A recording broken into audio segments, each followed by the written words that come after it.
What changed in the world while you were sleeping? What happened down the street, across the country, and 3 oceans away? Since the last time you ate breakfast. Your world may not have changed much since yesterday, but our world is changing every minute, and we'll be there every morning to keep you on top of it. You're listening to Morning Edition from NPR News. Listen every weekday. We are in an ironic moment in American democracy. We are more connected than ever, but we are objectively more polarized, perhaps than we've ever been. Have we ever been in a situation like that? Of course. Think about the Civil War, the Great Depression, the Civil Rights Movement, debates over the Vietnam War. All of these are moments where the American populace felt that something important was at stake, and there was a great deal of friction about the right way to move forward. What we need to make sure, though, is that the institutions that carried us through some of those prior struggles remain strong enough to get us through this. The University of Virginia was created in the cradle of democracy by those who founded our democracy. It has continued to be the place to go to study current democratic issues.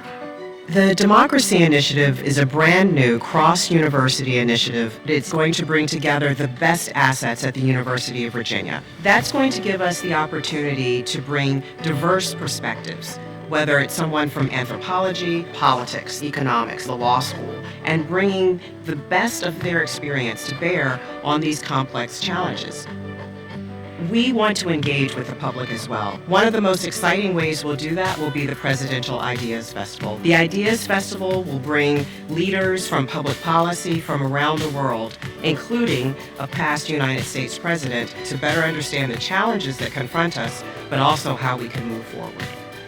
In order to keep these institutions of government strong, we have to keep asking questions of our democracy. Our country is not inevitable. It is reliant upon our engagement and our commitment to it.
So good afternoon and welcome back. I hope your lunch sessions were fascinating and productive and that the food was good. It's been an extraordinary beginning of the day. My name is Ian Balcom. I'm the Dean of Arts and Sciences, and it's a tremendous pleasure to add my word of welcome and to be partnering with the Miller Center and colleagues across the university on this remarkable event and the broader Democracy Institute that we are collectively launching. I'm particularly honored to have the opportunity to welcome our distinguished guest panelists as they continue our conversations on the changing role of the highest political office in our democracy. As you know from your program, the panel will feature 3 former chiefs of staff who can speak to leadership at the highest level. Over the last 2.5 decades, they have counseled and advised our presidents, devoting themselves in service to the great unfinished business of democracy. We owe them our deepest debts of gratitude, and I'm so grateful to them for taking the time to be here today. Now, you know fully well who they are, and you are here to listen to them and not to me. so my introductions will be very brief. Joining us are Andy Card, the former Chief of Staff to President George W. Bush. Andy has also served as Secretary of Transportation, President of Franklin Pierce University, and currently chairs the National Endowment of Democracy. Dennis McDonough, former Chief of Staff to President Barack Obama and former Deputy National Security Advisor. Dennis began his career on Capitol Hill, working for Senator Tom Daschle, and is currently a senior fellow at the Carnegie Endowment for International Peace. Mac McClarty, former Chief of Staff to President Bill Clinton and Ambassador at Large for the Americas. Mac is now chairman of McClarty Associates and has been chairman and CEO of Arkla, a Fortune 500 natural gas company. With a topic this important and with speakers of this caliber, we are delighted to have not one, but two distinguished moderators. Barbara Perry is the Gerald L. Beliles Professor and Director of Presidential Studies at the Miller Center, where she also co-directs the Presidential Oral History Program, and Ann Compton is a former White House correspondent for ABC News who covered presidents for 40 years. She currently serves as a Miller Center Governing Council member. Again, my deep thanks for joining us. Over to you.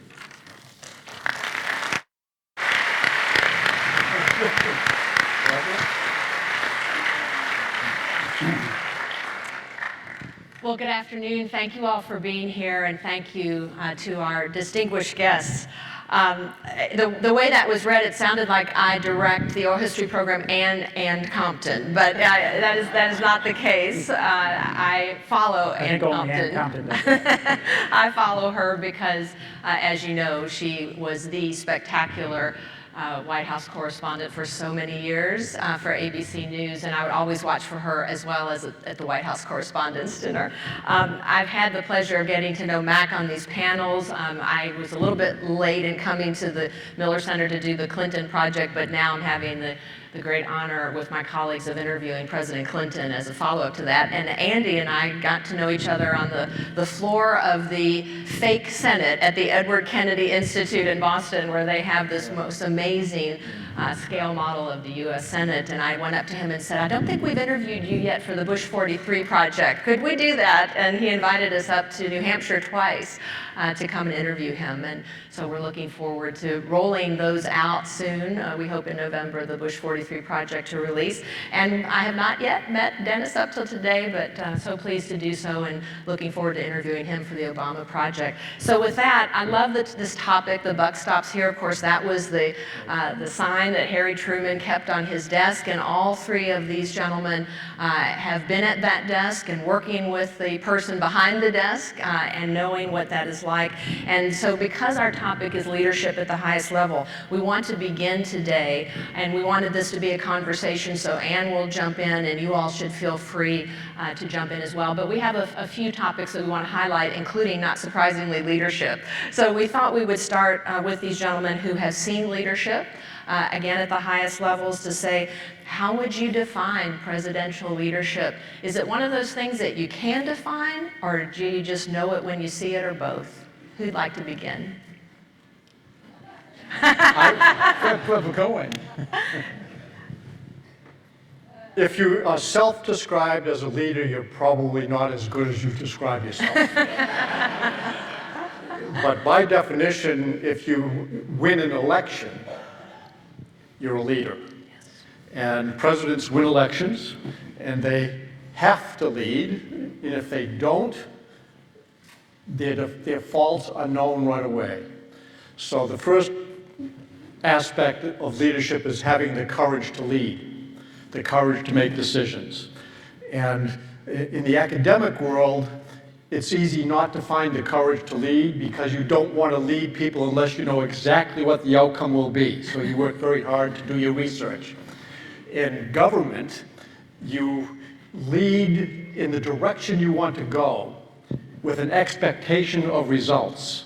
And it takes more courage to lead in that context because you are not guaranteed success when you offer your chance to lead, but you have to have the courage to make the decision to do what you think is right, and the ability to lead others to follow you in bringing that solution to reality.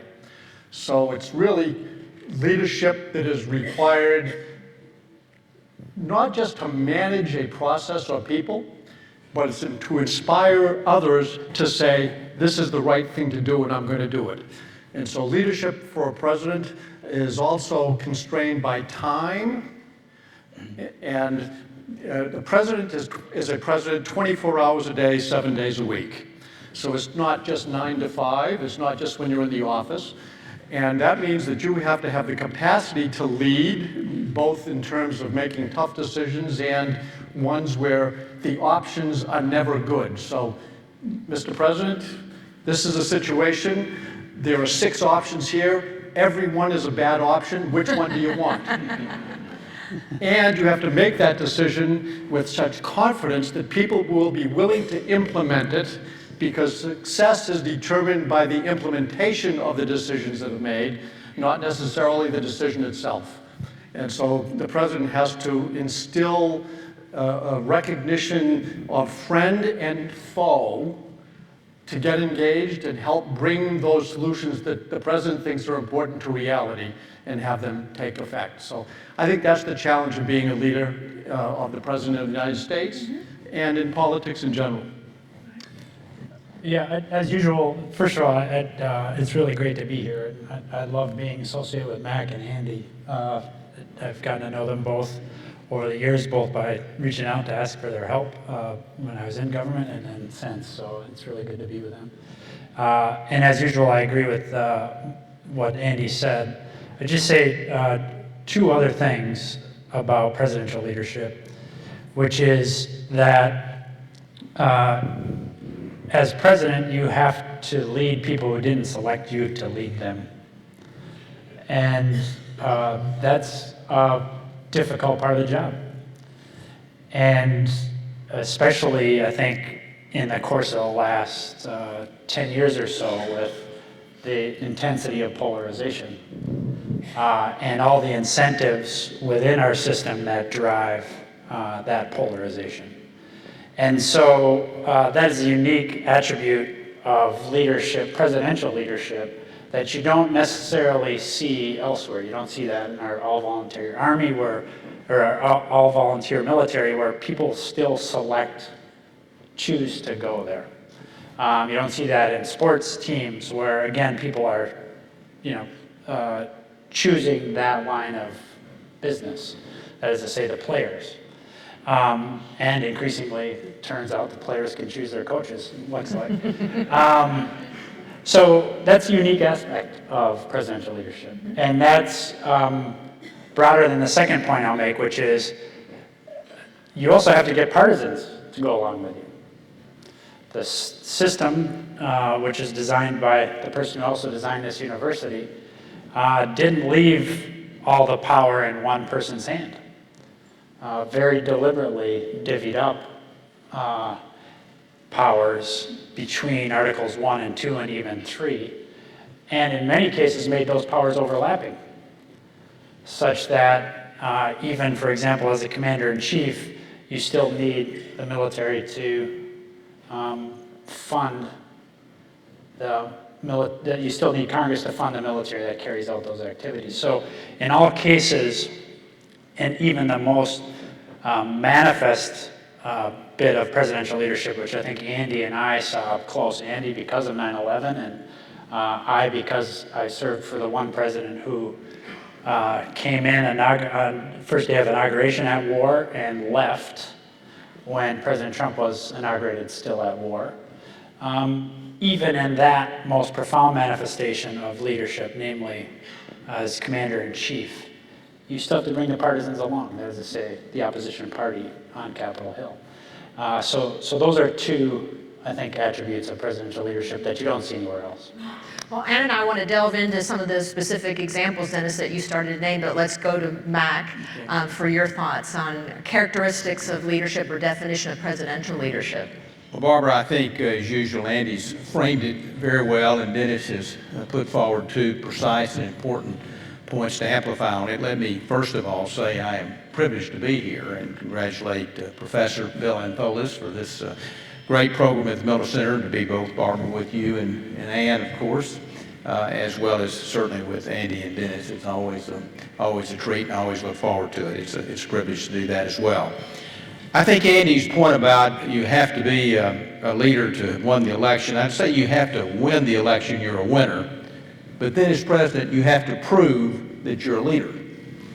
And some presidents have proven that over time, and some have not. At least not as effective a leader as they hoped to be or aspired to be. I think in a presidential sense framework, usually we've got a lot of esteemed and very knowledgeable historians here, but usually it comes down to peace, and I would say /security after 9/11, and prosperity. That's usually the hallmarks of leadership and how you measure a presidency at the end of the day. The other, to pick up on the point Dennis made, I think that's a very difficult balance to achieve by any president. In a leader, you want someone who is decisive, who will consider the situation, consider the facts, and make a decision and move forward. But as president, I think it's a very important trait, characteristic, to have the ability to pause when appropriate, to give consideration to those facts that are presented, and frankly, to change your mind during your term as president, not to have a rigidity in the office. And that to me is a characteristic of any effective, good leader that has courage and character. Well, I have covered all three of these men in that corner office of the West Wing of the White House. And it is a much harder job than being president, other than making that kind of ultimate decision. Bill Clinton used to say when he got to the White House, I got here and found out all the easy decisions had been made. They only left me the hard ones. Mac, I remember interviewing you on the day of the inauguration as you came out to the inaugural parade, and a couple of the cabinet members had not been approved, and I held onto his hand and wouldn't let him off of live television until he talked about it. Mac, in that first year when you were in the White House, Bill Clinton did not have a military background, but you hit big crises in that first year, including Black Hawk Down, the shooting down and the ill treatment of American soldiers over in Somalia. How did you help the president cope with that dramatic moment, especially when both of you were new to Washington? Well, Ann, you make a fundamental point, and I remember that White House walk we had together with Sam Donaldson whispering, or yelling, I should say, in your ear that day, and I tried to respond to that question where we could move on with our day. But I think, and the first point you made, before we get to the Somalia incident specifically, which was a tragic one, an important one, and it certainly had lessons learned to it for the Clinton presidency and for the president and all of us. But your fundamental point is that any new administration coming in our case, Republicans had had the White House for 12 years, that is a treacherous time. It's a time of change. So you have to pivot from the campaign, where you don't have to make the same decisions that we were all faced with as chiefs of staff to recommend to the president. Very different dynamic. You now are tasked with governing, with making decisions. That's first. You're certainly trying to get a government in place, in our case again, after being not occupying the White House for 12 years, and you're trying to get your agenda, what the president ran on, in place. But inevitably, there's going to be UFOs that come in, unforeseen occurrences. Whether it's a hurricane or a tragedy like in Somalia, you have to deal with those. And Andy and Dennis understand it very well and very depthfully. So in that case, I think, one, you have to get the facts as quickly as you can. You have to recognize the situation. In this case, the most sacred responsibility for any president, for any commander-in-chief, is to commit troops, the brave men and women of America, in harm's way. This was a special operations. We had inherited, actually, the project, Andy, as you'll recall, from President Bush 41, the United Nations resolution to try to secure Somalia, to restore peace there, because people were dying, literally by the hundreds, of malnutrition. And that UN project with U.S. support had been successful, and things had gotten better.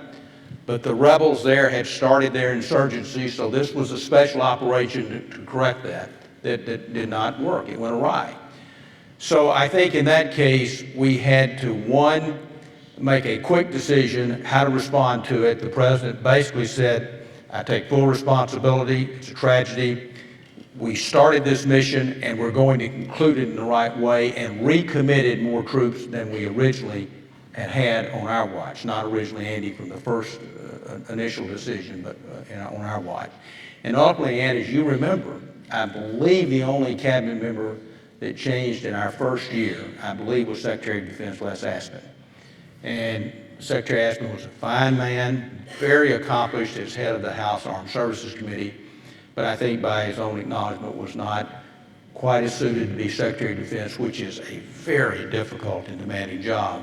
We then followed with Bill Perry as Secretary of Defense, and later Bill Cohen, both of whom served quite ably. So those were the lessons learned, but you have to get the facts, make a decision, take responsibility, and move forward if that's what the situation's called. Barbara, could I frame one similar question to Andy? Because I was with Andy Card on September 11th, 2001, when the president, you know the story, that the president took off in Air Force One. And Andy Card, did you have to look the president of the United States in the eye and say, no, you can't go back to Washington? Yes, part of the responsibility of serving a president is to tell him things he doesn't want to hear. And the president, after we had left Sarasota, Florida, and Ann was there, and it was pretty dramatic. In fact, when I walked into the room to tell the president that a second plane had hit the second tower and America was under attack, the first person who gestured to me when I walked into the room, and the president didn't know I had, was Ann Compton. And she said, "Stop." And I responded, and she said, but on the flight from Sarasota to where we went next, the president adamantly said we were going back to Washington, D.C. And I told him that we'll see what we can do. And I went up and spoke to the pilot, Mark Tillman of Air Force One. I spoke to the Secret Service, and there was a unanimous opinion about the people who were in charge of the safety of the president and the safety of the environs of the president, that we didn't know enough to be able to go back to Washington, D.C. So I told the president, Mr. President, I don't think you really want to make that decision right now. And he said, I am making the decision right now. We're going back to Washington, D.C. And I said, I understand that, but I really don't think you want to make the decision right now. And he got more and more agitated, and the Secret Service got closer and closer. They never protected me. And the president said, I am the commander-in-chief, we are going to Washington, D.C. And I have to remember that I was thinking, is he saying that as the commander-in-chief or as the president? If he's saying it as commander-in-chief, it must have something to do with national security. If he's saying it as president, I think he just wants to go back to Washington, D.C. And I said, Mr. President, I don't think you really want to make that decision right now.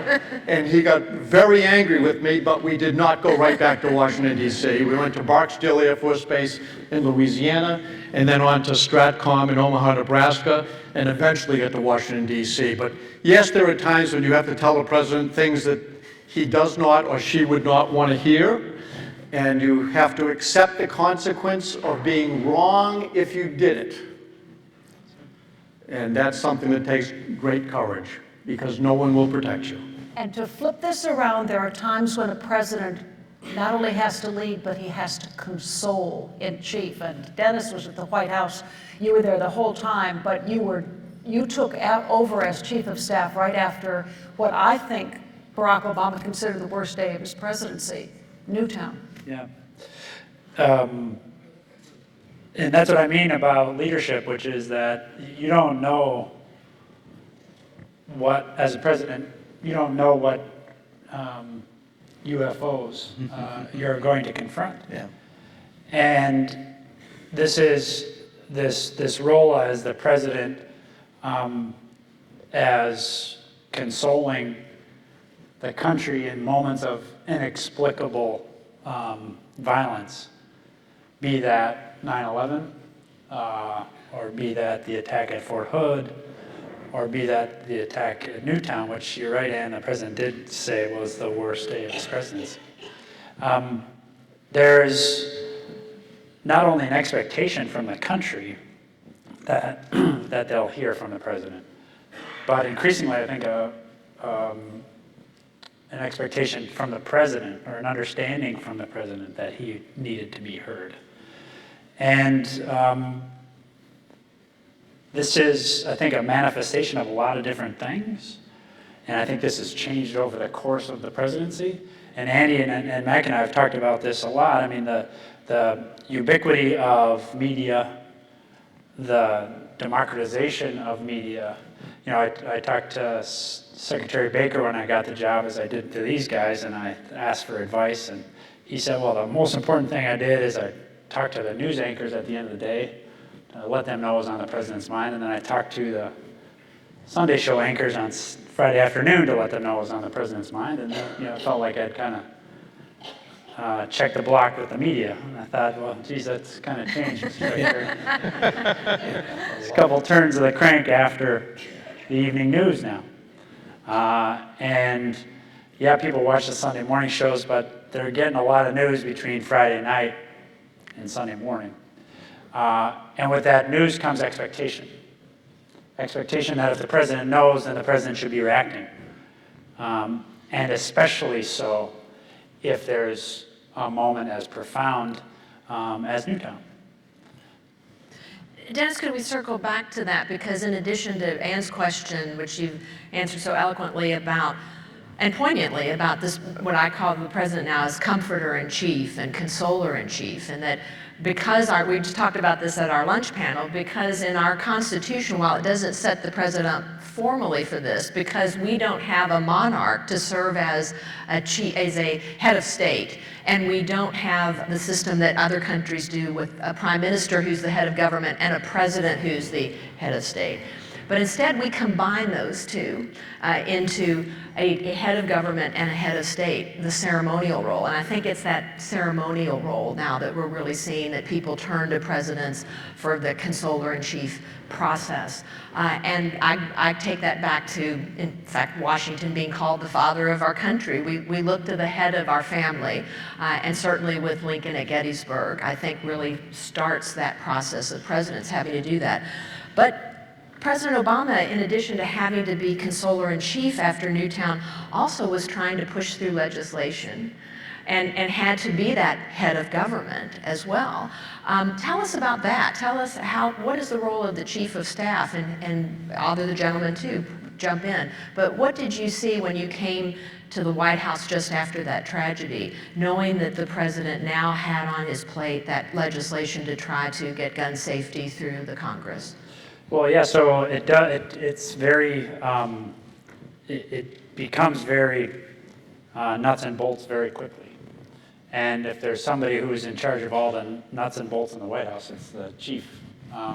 Everybody's got some of them on their table, but there's, or in their job jar, but there's one person who knows what's in everybody's. And as a result, and you also know what kind of time the president has. And so one of the big challenges is to make sure that you've right-sized priorities and the expectations of your team, all of whom are going to argue for every ounce of the president's time and attention that they can get, and they should. Yeah. And you got to be the person who says no can do. And this is Andy's point, which is when you make a decision that you're not going to do something, it's on you, and you have to own that decision. The expectation quickly became, so what are you going to do about it on Newtown? And you recall that we went straight to a question on background checks. And so we started in the Senate because we controlled the Senate. The Democrats did. And I'll tell you what that means as the chief it means endless phone calls, it means countless trips to the Hill, And I can tell you the one that I remember where it was clear we weren't going to get to 60 when I went to see Senator Heitkamp. And I went up there and, spent a long time with her. We speak the same language. She's from North Dakota. I'm from Minnesota. So. You betcha. You betcha.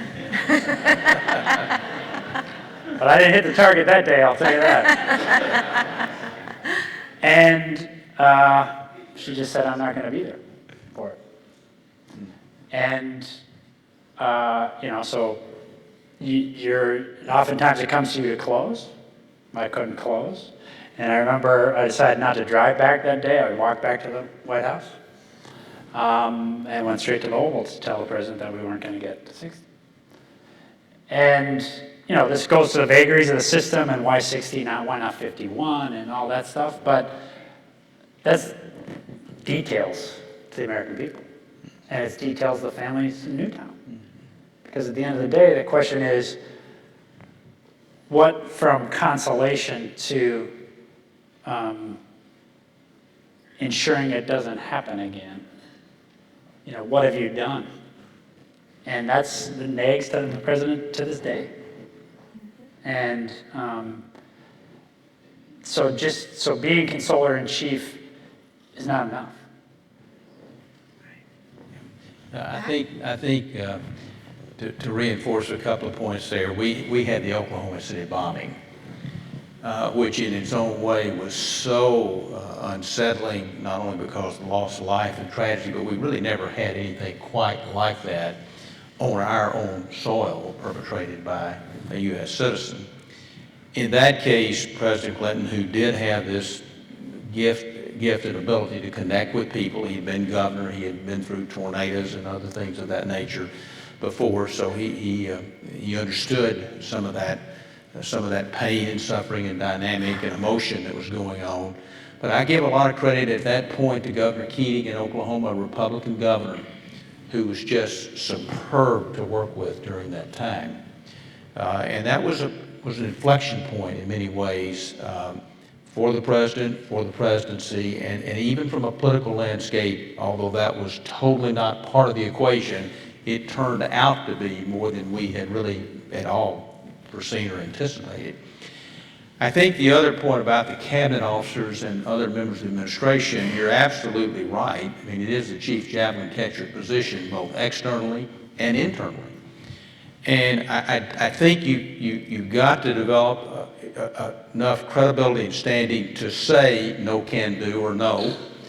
But you only can do that if the staff in the White House, and particularly the cabinet members, and the members of Congress, but I would really limit to those first two to begin with, feel like you're giving them an honest shake, an honest broker, that everybody has an opportunity to make their case in the right way. That's what President Clinton wanted.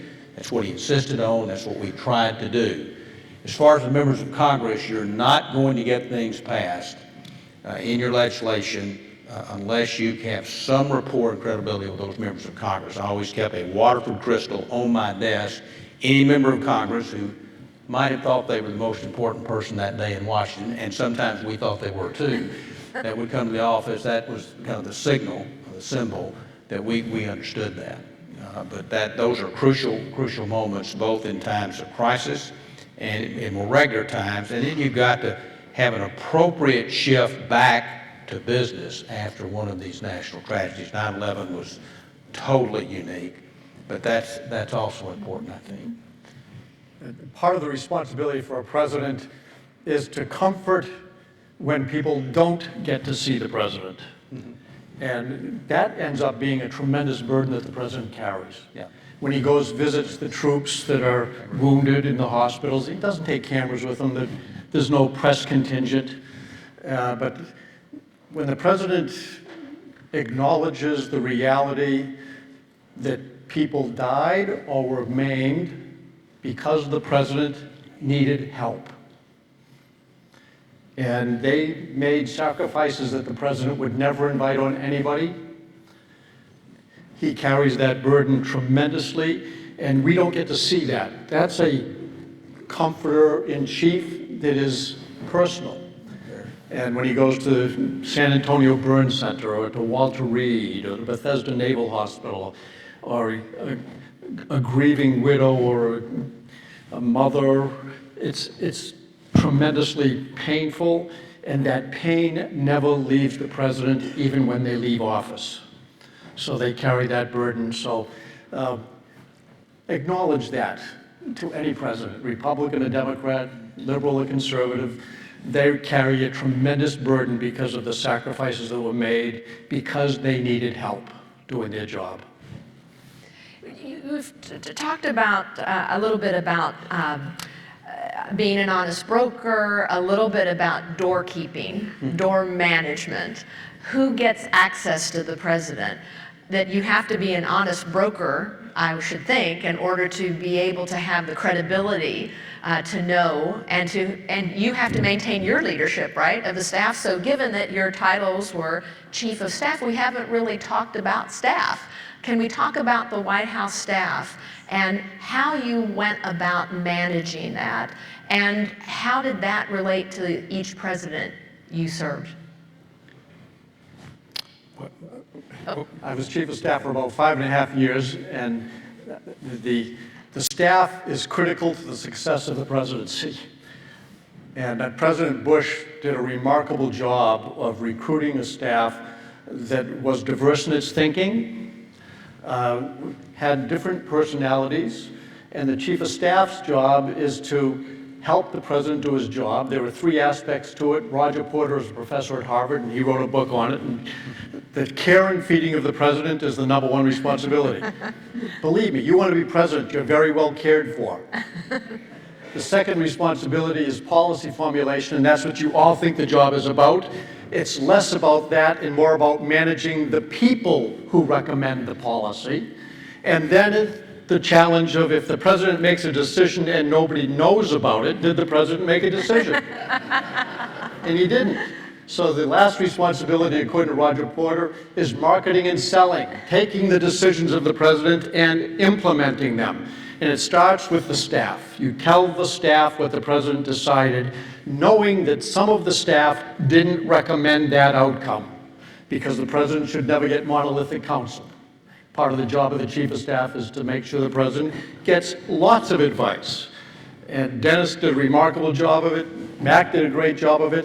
It is a challenge to manage the personalities, because most people who work for a president, #1, are extremely competent.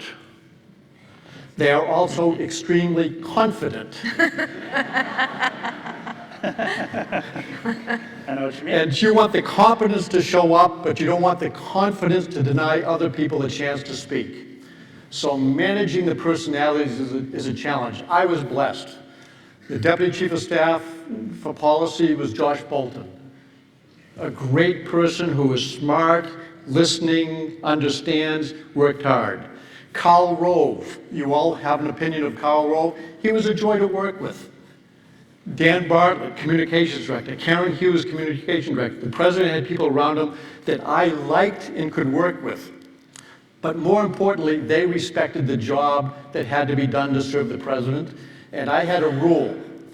You could see, if you were appointed by the president, you get this piece of paper. It's a fancy piece of paper, United States of America. It's got your name calligraphied on it, what state you're from. It says the title you have, and you feel so important. And it says the president is appointing you to be, and then the fancy title, and you serve at the pleasure of the president for the time being. It's redundant in its insecurity. But I would tell people, remember, as soon as you are hired, your job is not to try to please the president. You serve whether or not he's pleased. But you don't try to please the president. You give the president the advice and counsel that you think he needs. And if he doesn't like it, there may be a consequence. The second thing is, you can see the president anytime you need to, if you're working for the president. But you should not see the president anytime you want to. And I was very strict about suggesting that most people would go see the president, and there would be a very thin veneer of need covering a giant wart. And so I would scratch at that veneer. So managing the personalities is more about managing the time of the president. And do you want the president to see someone he's happy with because it's going to be fun and joking? Maybe he should be doing real work, or maybe he needs to laugh. Are you going to see the president about something that's trivial when he's supposed to be doing something that's really important? So managing the time and how you utilize that time with the people that need to see the president, not the people who want to see the president, is the greatest challenge that you have as a chief of staff, because they're all great people, they're all very smart, and they all want to see the president all the time. But I had a rule. I wanted to be there when you saw the president, or know about it in advance, at a minimum, know about it afterwards. And that way you would give me a chance to help the president take whatever information you gave the president and put it to good use. So preferably during or before, but it better be after. If you didn't talk to me about it, then you got in the way of helping the president do his job. And that's the only time I would feel that people got crosswise with me, because I had great respect for them as long as they respected the burden the president had to carry at the time that you were interrupting whatever he was doing. Barbara, I'll be quick and leave room for Dennis, who was a superb manager, and Andy's laid out some of the basic 101s of the chief of staff or chief javelin catcher position. As Jim Baker likes to say, it is chief of staff. It sounds so regal. It's chief, but it's of staff. It goes right to Andy's point of serving at the privilege and pleasure of the president. So Andy Card had Josh Bolton. I had Rahm Emanuel and George Stephanopoulos. Say no more, say no more. And I think really going back to Ann's, you saw Dennis laugh the loudest on Rahm Emanuel there. But I think going back to Ann's point, some I think of how you approach the job, and I've reflected a lot on this, I think depends on when you serve as chief of staff. And really it ties to a point Andy made. We were coming in after a campaign, which had been an upset. Everybody was exhilarated. Many of the people in the White House had given 2 years of their lives to support this unlikely candidate from a small southern state. So I really feel like we had to keep our eyes on the prize in those early days after getting a government in place. You had to get President Clinton, who'd been a governor, introduced to foreign leaders in the right manner, many times for the first time. And you had to move your agenda, which was primarily the economy. That's what the campaign had been about. But inevitably, as we've already talked, foreign policy, security issues immediately come into play. So I think if we would have been quite as intense on order and procedure during those early days, we could have easily torn things asunder, as opposed to keep our eyes on the prize of passing the economic plan, which was absolutely crucial. Because without that, I'm not saying we would have had a failed presidency, but it would have been a big setback. And we only passed that plan, going back to Dennis's point, about 60 votes, and only took 51. Every time Vice President Gore voted for us in the Senate, we won, because he broke a tie in the Senate, and we only passed the vote in the House, and you'll recall, by 1 vote of the economic plan. So all of that, I think, was crucial at the time. I was very fortunate. I kidded about Rahm and George, obviously extremely talented at that time, contemporary young professionals who have gone on with great careers, obviously. But we established the National Economic Council to coordinate economic policy with Bob Rubin, who spoke this morning, later Secretary of the Treasury. The National Security Team with Tony Lake and Sandy Berger had worked on the campaign. They'd worked in the Carter administration. Crucial from a coordination standpoint, which Andy and Dennis well understand. Those are the kind of coordinating positions within the White House that are just essential to maintaining focus on your agenda and moving it forward. And finally, in our case, Richard Neustadt, who, Barbara, you've written about and commented about, talked about the loyalty of our cabinet. In our case, President Clinton had known many of the cabinet members. And I think we did a pretty good job of empowering our cabinet members and using them as great resources to get the message out and also to influence Congress. So those are some of the basic elements that Andy and Dennis understand and executed so well. But I do believe in that time period is important, and I would be remiss if I did not say John Podesta is staff secretary, who later became chief of staff. As Andy and Dennis knows, that has all the flow of the paperwork to the president, a crucial I position. would imagine, Dennis, that one of the hardest things to help a president through is when he wants to change his mind on something, but doesn't want to be blamed for it or wants it presented in a way. Did you ever run into something with President Obama where a policy or an effort wasn't working or someone was not cooperating and he wanted to shift gears and maybe you become the bad cop? Well, yeah. That's true. Andy's laid out the three responsibilities.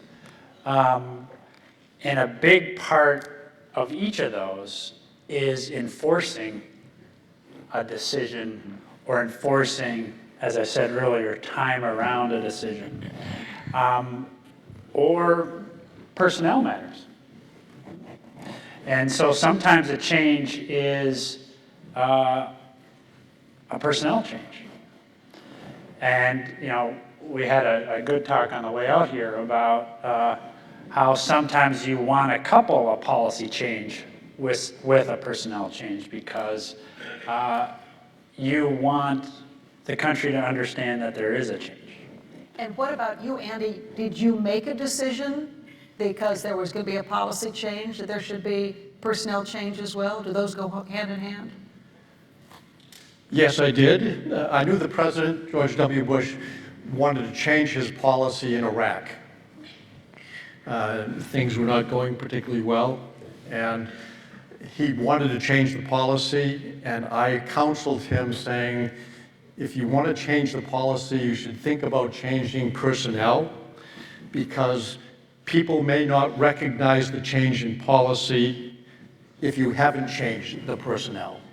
And sometimes you need to reinforce the dramatic change. There are certainly advantages to doing it. There are disadvantages. If you change a cabinet member, there are confirmation hearings. That means that it will be debated by Congress in the context of changing the personnel. But I do feel strongly that the president should have the ability to recognize that changing people helps call attention to changes in policy. So who left? Who left? Secretary Rumsfeld ended up leaving, and I think that it was important that that took place because he had worn out his relationships on Capitol Hill. And so I think by changing the Secretary of Defense, it helped reinforce the value of the surge, if you will. And isn't it just the opposite for President Obama, Democrat, elected with a big margin, and he keeps the Republican defense secretary? Why did Bob Gates stay as defense? You were handling foreign policy at the time. Why keep Bob Gates as the defense secretary? Because they kind of owned Iraq and Afghanistan? No, I mean, I think that period is marked by, especially in the National Security Council, is marked by two big decisions. One was the decision to ask Secretary Gates to stay, which he did, and he's now written about this in his book.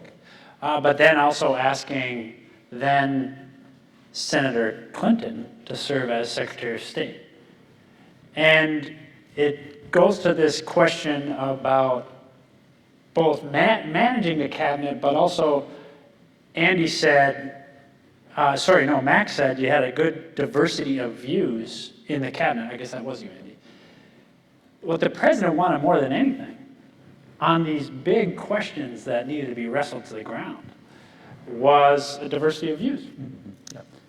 And so then the question is, as the gatekeeper or as the, I prefer to see it as kind of traffic cop, right? What are you doing to ensure that the president gets everything he needs to make a decision, even when what he needs is a range of views? That doesn't make the decision easier, it makes it harder, but it's in that debate. This is what the beauty of the constitutional system, right? Articles 1 and 2 are a big fight between these two branches. And in that fight, you get some wisdom and you get better ideas and you get more durability. And so that's the idea. But the other idea is the people you're in the room wrestling with today, you're going to be back in the room with tomorrow on something else. There's no knockout punches. If you think you really closed the deal on Iraq, and you don't really care the impact of the decision, your team is, angry that it was handled the way it was handled, and then you're going to come back the next day and you're going to figure out, what are we going to do about the South China Sea? It doesn't work that way. The golden rule still applies. Respect, professionalism, transparency. And oftentimes, that falls on the chief to ensure that those are the hallmarks of the process that you're running. That is so helpful because certainly in our oral history program as political scientists at the Miller Center and historians, we want to know about that process. And so for all of you who have contributed to oral history, and again, we'll be working with Columbia on the Obama project as we've just announced in the last week or so, these are the things that we want to know. And all of these gentlemen who've participated, and again, this is what we're preserving for history. So on that note, we want to turn to questions from the audience, and I understand that we have some of those coming up that students are going to be reading out for us. Merritt, are you there? There you are. Okay. First question, please. Hi, I'm Merritt. I'm a second year. First question is, did you have to adjust your own leadership style to complement the president's, or did you naturally work well together? In my case, I had to adjust it some. I had never worked in the Clinton administration during his time as governor. So one of the points that both Dennis and Andy have implied, but to be a little more precise, you have to manage down, obviously as chief of staff, manage the staff, and to some extent the cabinet, but you have to manage up with the president. And those are very different activities and makes for a full day, for sure.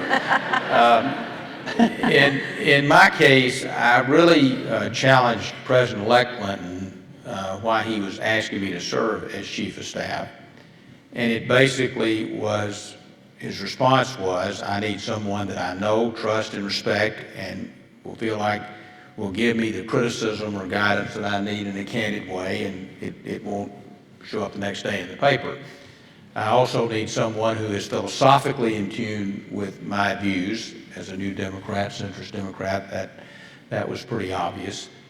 So that was kind of the original thought, and it was particularly during the early days, I need somebody I can get started with quickly. But in my case, I was concerned that it would, frankly, be affected or influenced or by a friendship of long standing, and as many things can turn out in politics, that friendship would be affected in a very negative way. As it turned out, it was just the opposite. And the reason it was the opposite, I believe, is one, President Clinton took criticism, constructive advice very easily. He welcomed it, he wanted it. As long as it was done in private in the right way, it went well. You could have a light moment with him. I used to discuss often time management, which was not his strength. And how he could be so organized on his speeches and so disorganized on his schedule. And I'll always remember he looked over his half glasses in an afternoon session, and I said, I see I've made you mad, Mr. President. He said, no, you just hurt my feelings. But it is interesting with the friendship in private, knowing him, I always called him Bill in private, Governor in public.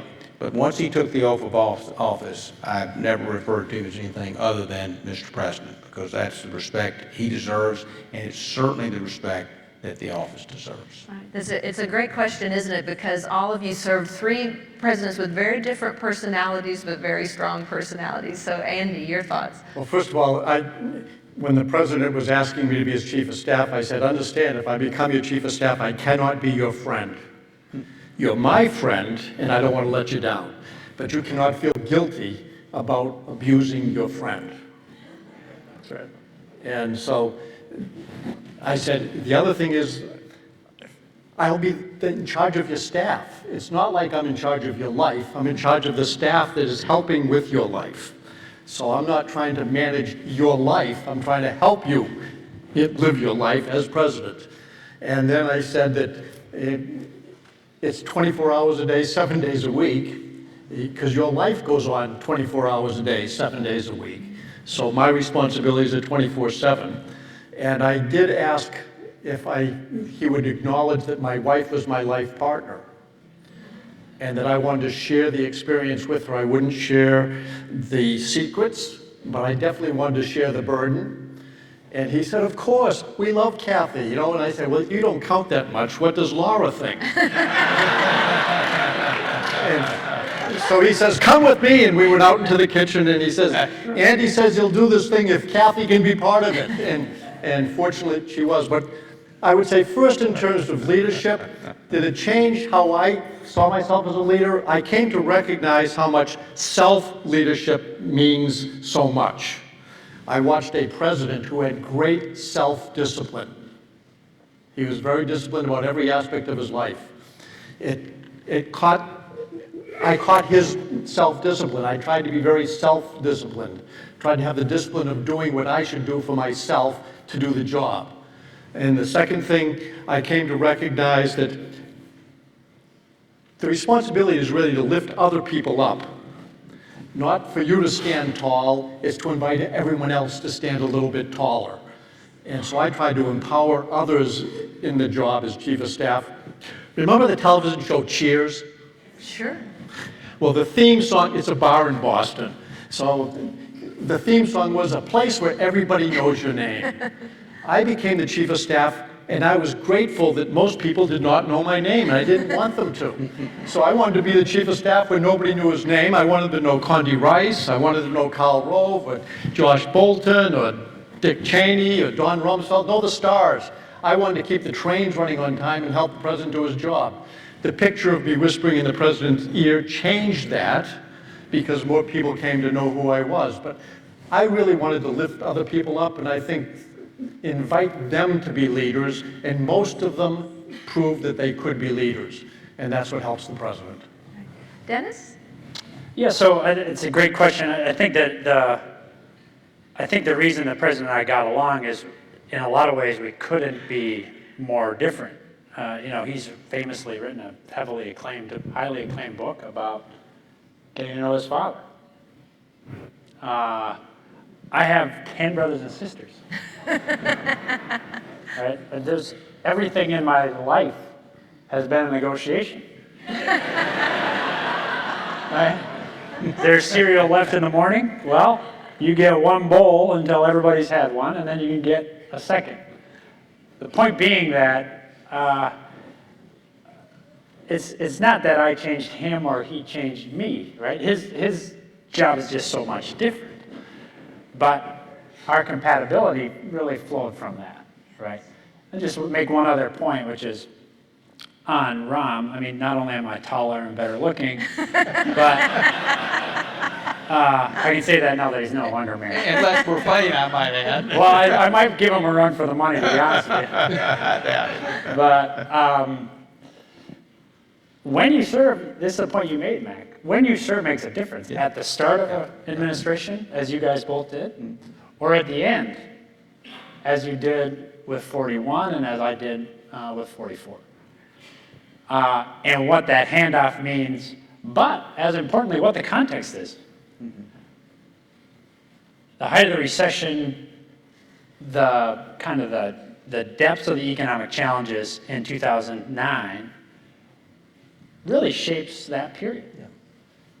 That the fact that we're at war on top of that really shapes it. So my experience as chief is much different than Ram's, right? Or either of yours. And that's not a function of personality. It's not even a function of the Constitution. This is just a function of it's a big world, and the expectations of the world in the 21st century, and really since World War II, is that the President of the United States leads. Well, I think we are coming to the end, and we are trying here at this Presidential Ideas Festival to run on Bush 43 time rather than Clinton time.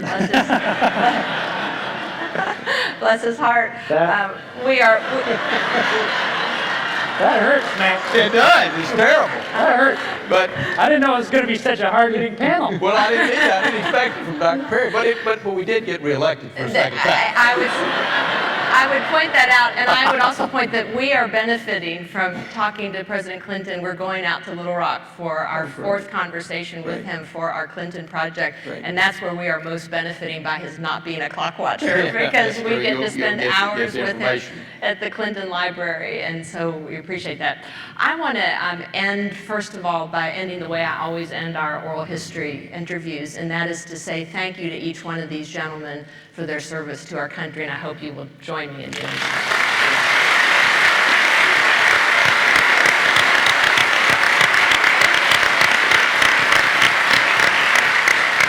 Come on, guys. Well, Yeah, I think we got him, guys. Thank you. so much fun. Always a joy.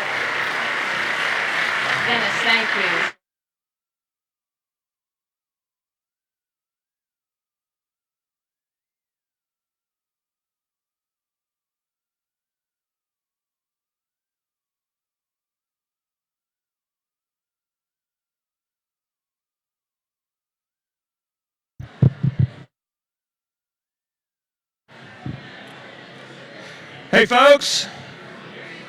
Hey folks, we are going to have the next panel starting in about 4 minutes. Thank you.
I mean, they really make it so. Okay.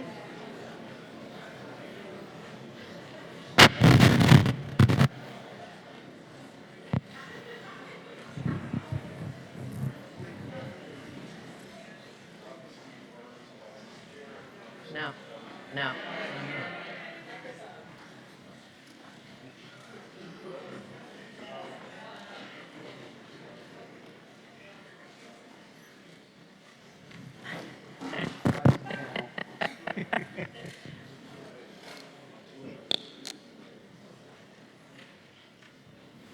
How's it now? Good. Okay. Good afternoon. I'm Steve Burns, Vice Chair of the Miller Center Governing Council. Our next panel, Climbing the Ladder, Social Mobility in the United States, will focus on fears about the future of the American dream. We have strived and often failed to provide equal opportunity to all of our citizens and to give each generation the chance to shape its own outcomes. Leaders from both political parties worry that the American dream has become more dream than reality for a wide swath of the nation. Moving the needle on social mobility will require bipartisan alliances and long-term strategy, as well as presidential leadership. Joining us to explore these issues are three experts and leaders. Kathleen Sebelius has made issues of social mobility central to her career from Kansas to Washington. As governor of Kansas from 2003 to 2009, she made a priority of education reform. And as the Secretary of Health and Human Services under President Obama, she saw the reform of health care as essential to providing Americans with greater opportunities. In the heartland and in the Capitol, she gained a reputation of working across the aisle and reaching compromise on the essential human services that allow all Americans to advance. John Bridgeland directed the Domestic Policy Council for President George W. Bush. In his nonprofit and consulting work, he addresses opportunity, health, and mobility both in the U.S. and abroad. That includes work on issues as diverse as the silent epidemic of high school dropouts and the eradication of malaria. He continues to push for civic engagement as we confront today's gaps in education and social mobility. Chris Liu, the former Deputy Secretary of Labor under President Obama, refers to the DOL as the Department of Opportunity. Now that Teresa Sullivan, Senior Fellow at the Miller Center, his energies extend to issues as wide as the future of work, the role of community colleges, and financial literacy. The three panelists here today have worked to create practical, tangible solutions to boosting social mobility in America and to restore access to the American dream. Larry Terry, the Executive Director of UVA's Weldon Cooper Center for Public Service, will moderate the conversation. The Weldon Cooper Center leads in addressing state and local issues through research and through training civic leaders. Over to you, Larry.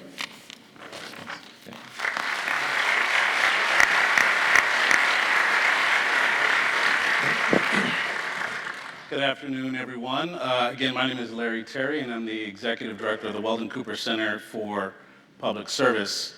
I'm very excited to be here today for this panel, and what I know will be a fascinating discussion because the topic of social mobility is an important one that I think all of us recognize needs to be part of our daily discourse. I believe in many ways that the United States is most easily defined and recognized in part because of its core values. Life, liberty, and the pursuit of happiness are just some of the few that we typically identify with the United States, but we also can think about opportunity as a major value that we covet. I know this to be true, at least in my own personal story, because I'm actually married to an immigrant from Honduras who went on to serve in the United States Army after 9/11. And she embodies, and our family embodies, what opportunity means. And it's very important, I know, not only to me, but, and our story is not unique, but an important one to tell. So I hope that our discussion today will discuss a lot of what social mobility means, and how that's having an impact across the country. So let's get started with our very distinguished and esteemed panel. with our first question,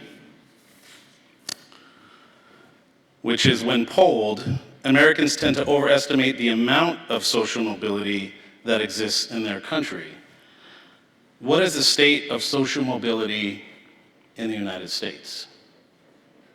And I'll throw that out to anyone in the group who wants to tackle that first. Well, maybe I can start. I think that we're in a situation where I'm glad Americans still feel optimistic about social mobility, but I think the facts are a little more grim. Americans born between 1940 and 1980 were very likely to double their parents' income and live at a better level than their parents had experienced. Those born 1980 to today, only about half of them are likely to be in a better situation. And I think we're seeing that unravel a bit.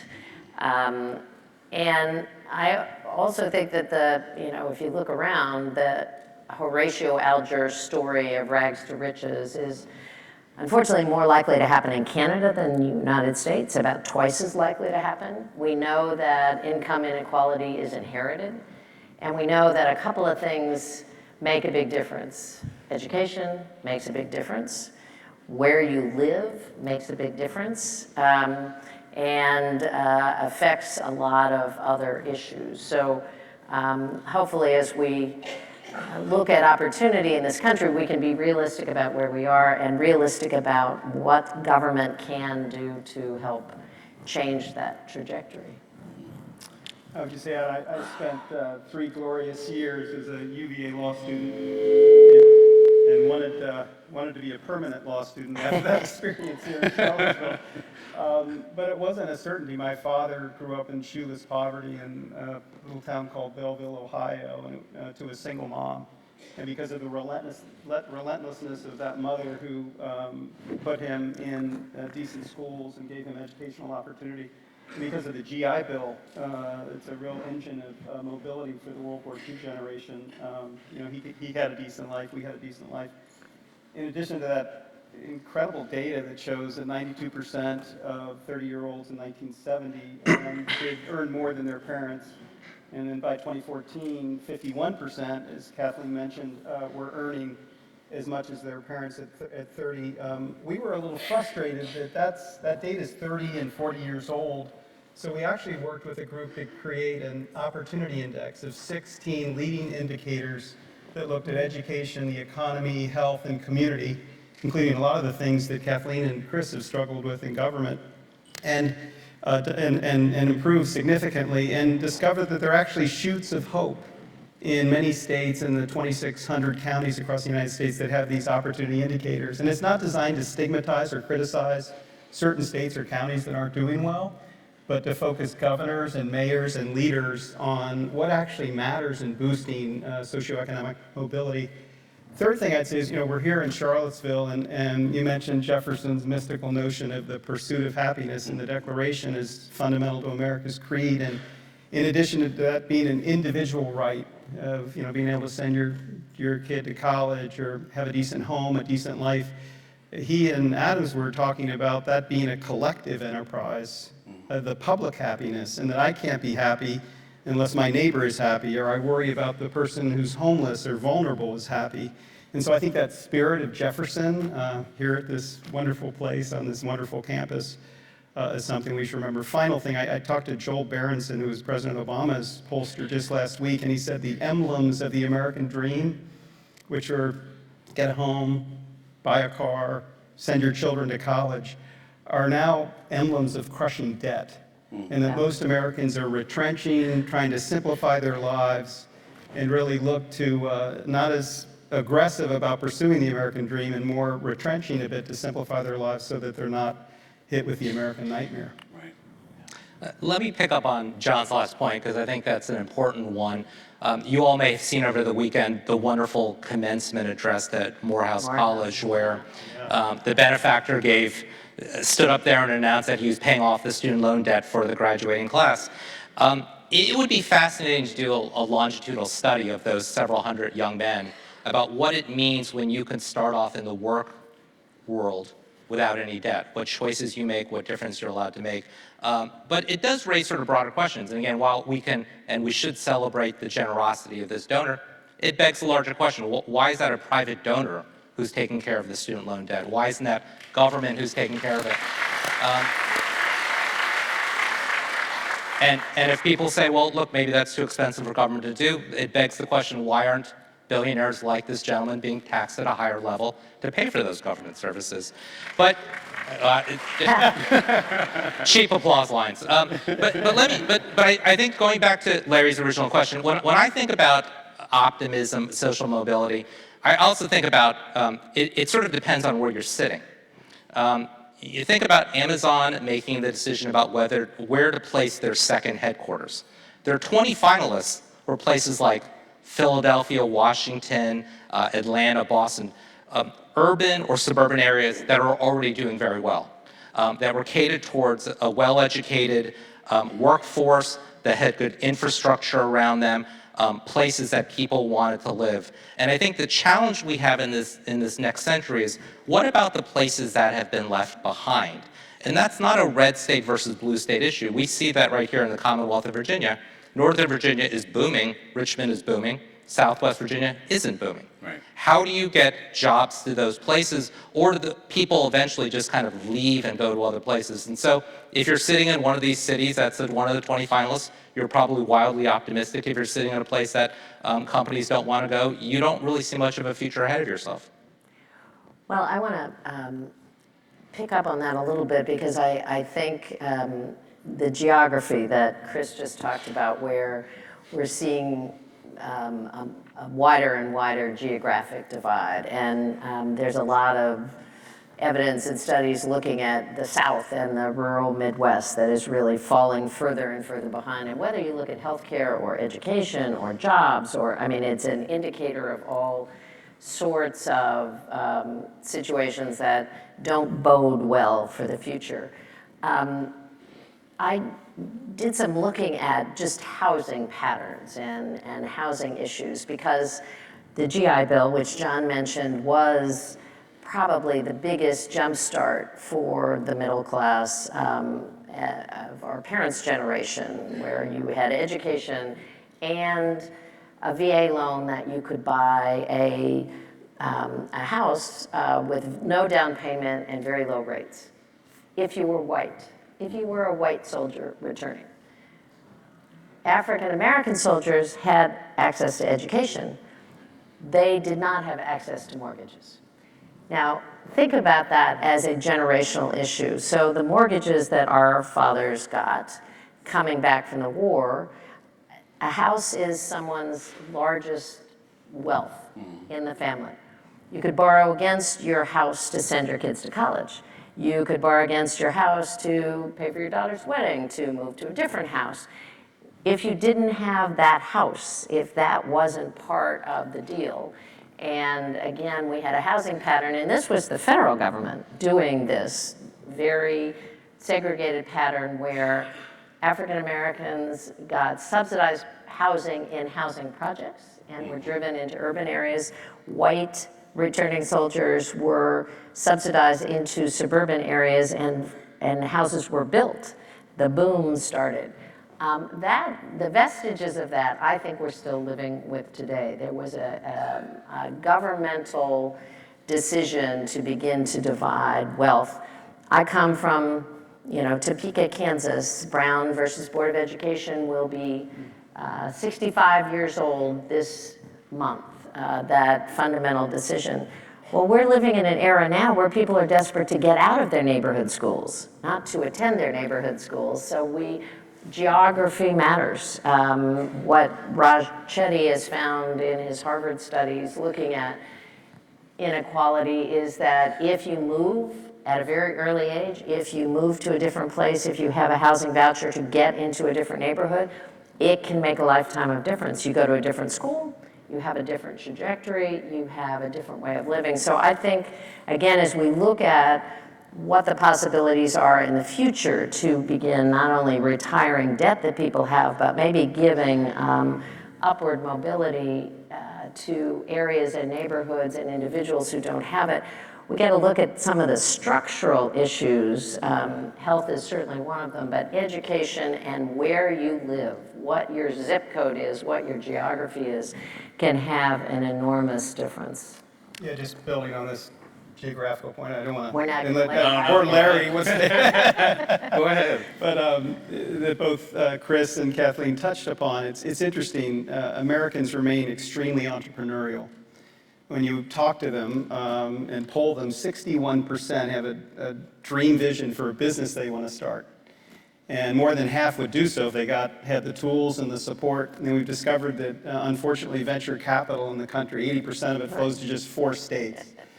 And so in the heartland of America, in these places where it's so desperately needed, and interestingly, virtually all net new jobs that are created in the United States are created by new enterprises.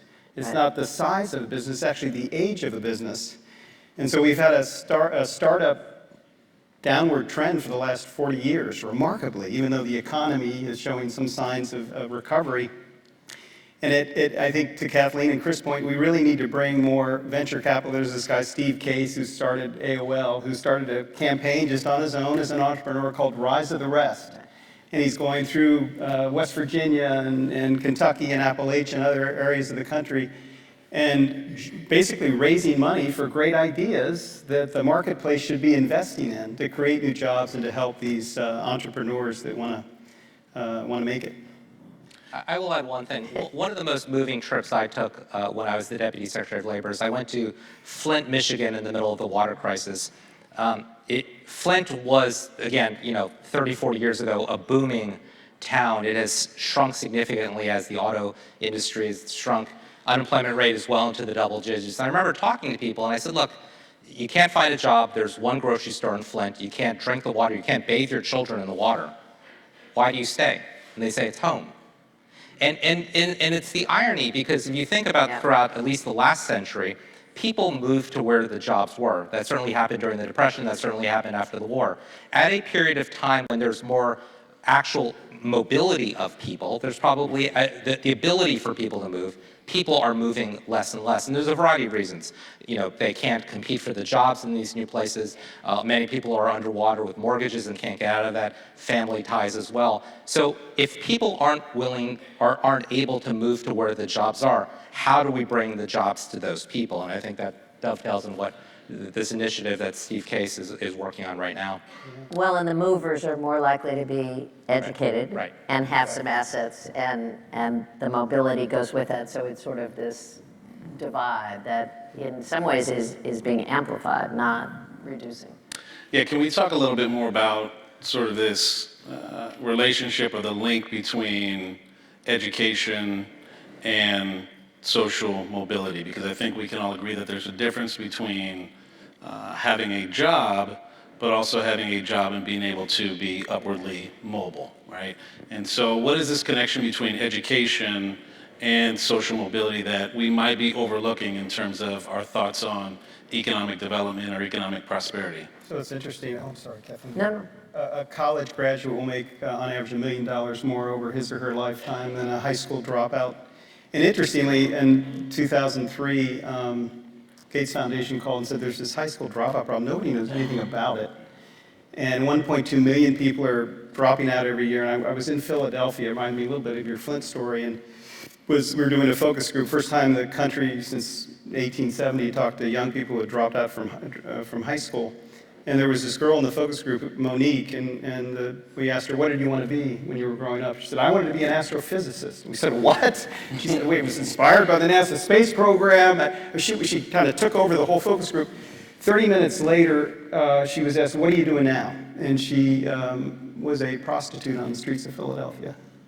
And the marketplace of the streets was more engaging and producing income for her than what she saw in her school.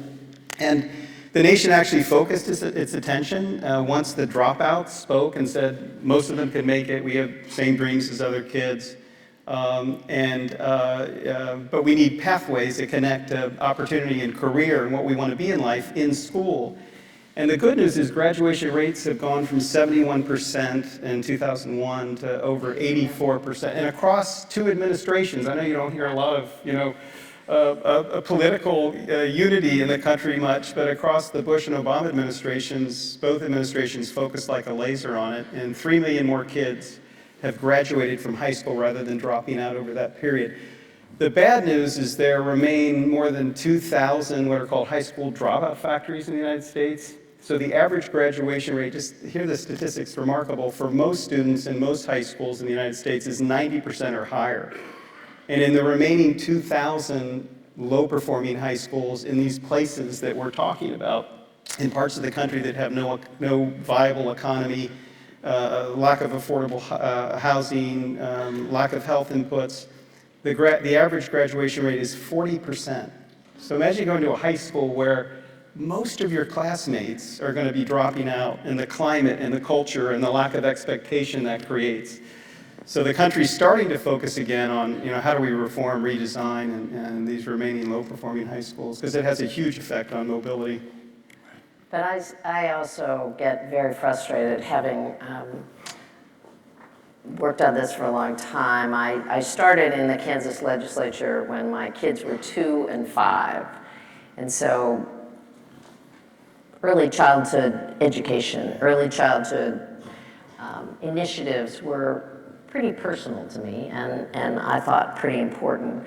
That was a long time ago. And we are still talking about data that we know the single best investment, with all the glory that is here at the University of Virginia. I would suggest that the most important education that anybody is going to have is by the age of 3, because that's when the brain is developed, and that's when we should be focused. And again, we have lots and lots of information that says kids who are in high quality early education program have a lifetime that is very different than their peers or friends, even if they live in abject poverty, even if their parents didn't finish school, even, you have all the factors. They're less likely to be involved in drugs. They're less likely to be incarcerated. Just those early years. And we cannot get our hands around, as a government, the notion that we should have paid parental leave, we should have guaranteed early childhood education. I mean, think about the Morehouse situation.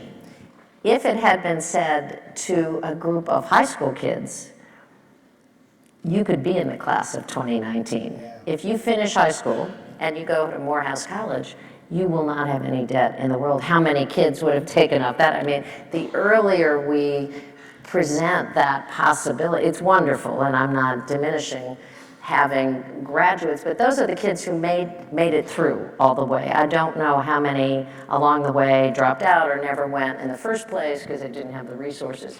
And what we know is a college education is one leveling factor. If you get a college education, it actually puts you on par with peers and others, regardless of your background and your family history. So starting that early it's insane that we don't do it in this country. It just makes no sense.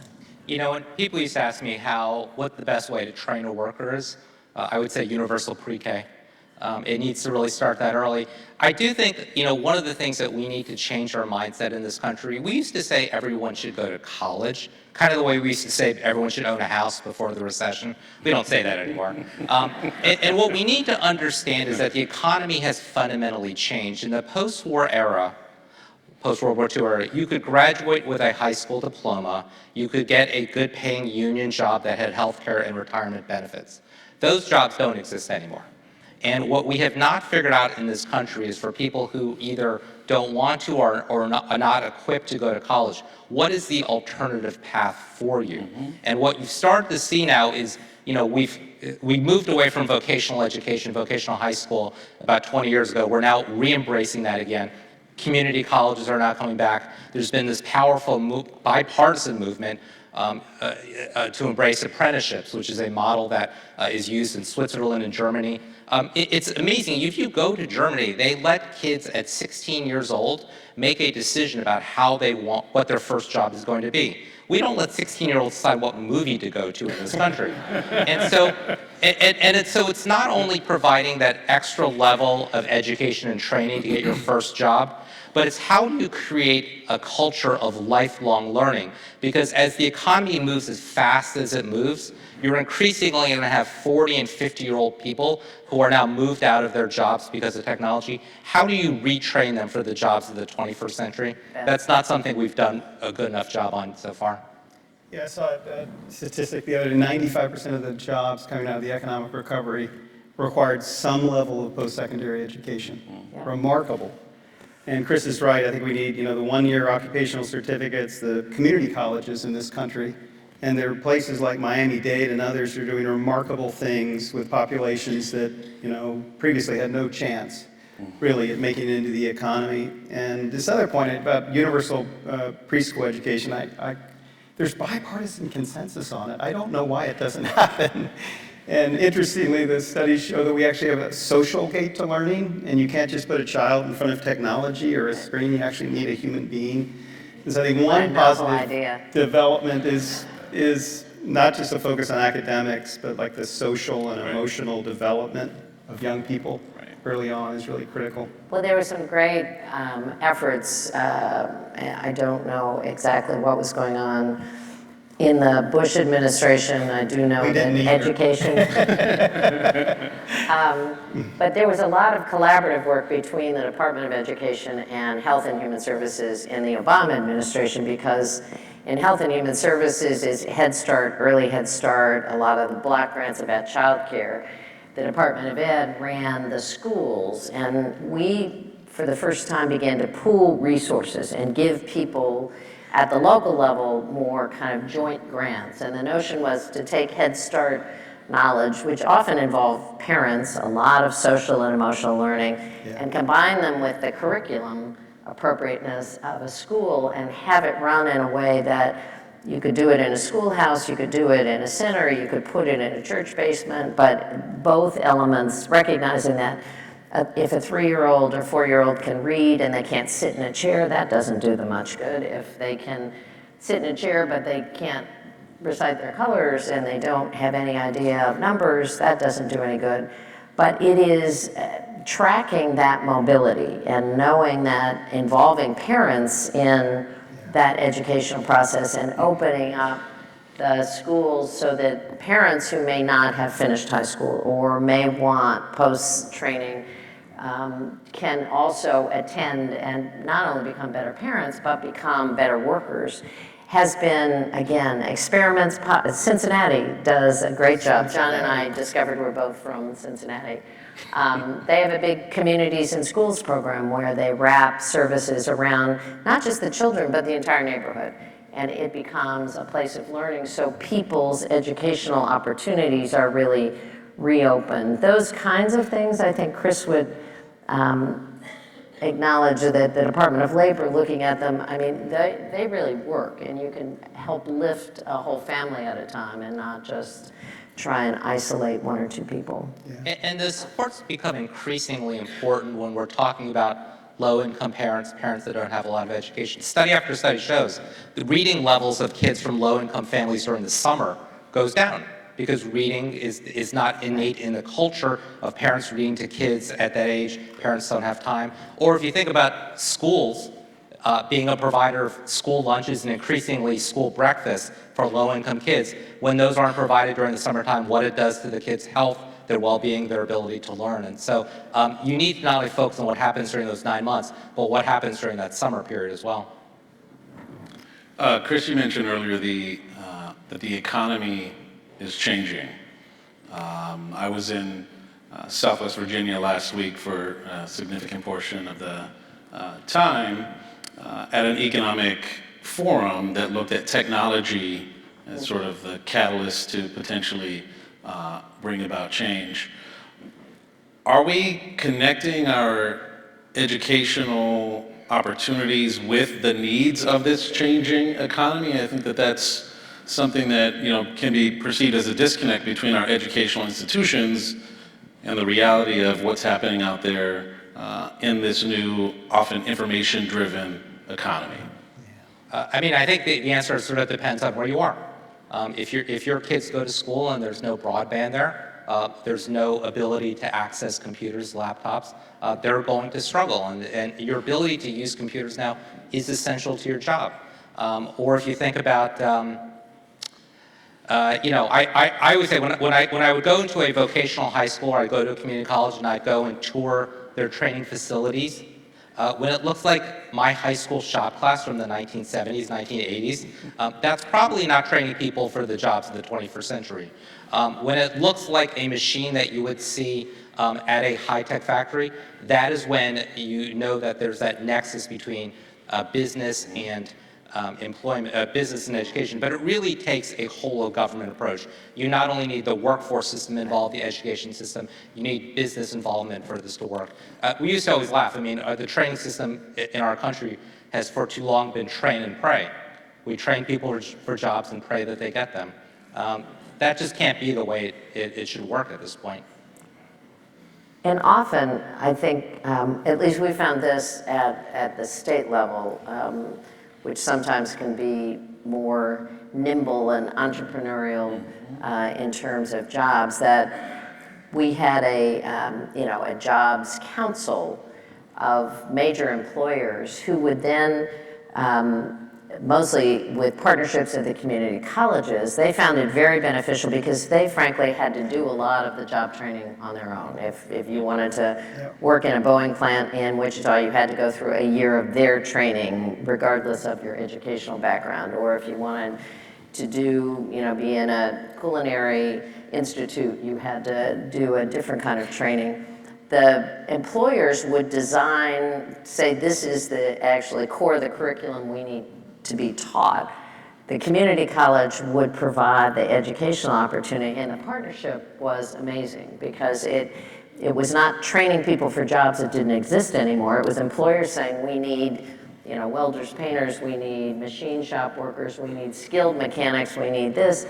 We'll give you the curriculum, you train them, and it was sort of a win-win situation. And the more that can occur, and particularly with targeted populations saying, if you finish school, there is a pathway to a job, and not just a job. There's a pathway to having a way to sustain a life, to support your family. You may want to have a side hustle, but we're talking about a living wage job. That's the other thing about, I think, employment numbers that I'm always skeptical about. I want to know what these jobs are. If you've had a job, as Chris said earlier, that had pension and benefits and had a pathway to moving up, and now you are flipping burgers or driving Uber or doing any number of things that is part-time, part-based, no support, no trajectory. I think we have a false sense of what employment is like right now in this country. Yeah, just building on, the employment numbers don't include the millions of Americans who've stopped looking for work. I see in my own neighborhood in Northern Virginia, all these 40 and 50-year-old men and women who are out of work and not looking for work and struggling to make ends meet. And the other thing is, essentially, businesses have been so frustrated for a long time with the lack of training and preparation of the workforce, and IBM created a program called P-Tech, which actually reaches down into 9th grade and provides the curriculum and educates and helps train high school students from it's called 9 through 14. And so when you finish, you not only get a high school diploma, you get a 2-year associate's degree, and you're first in line for a job at IBM. And it's sort of taken off in 200 communities across the United States. And I think having business innovate in that way as early in the system as possible is really helpful. And it's important as business also understanding you don't really need a college education for many of these jobs.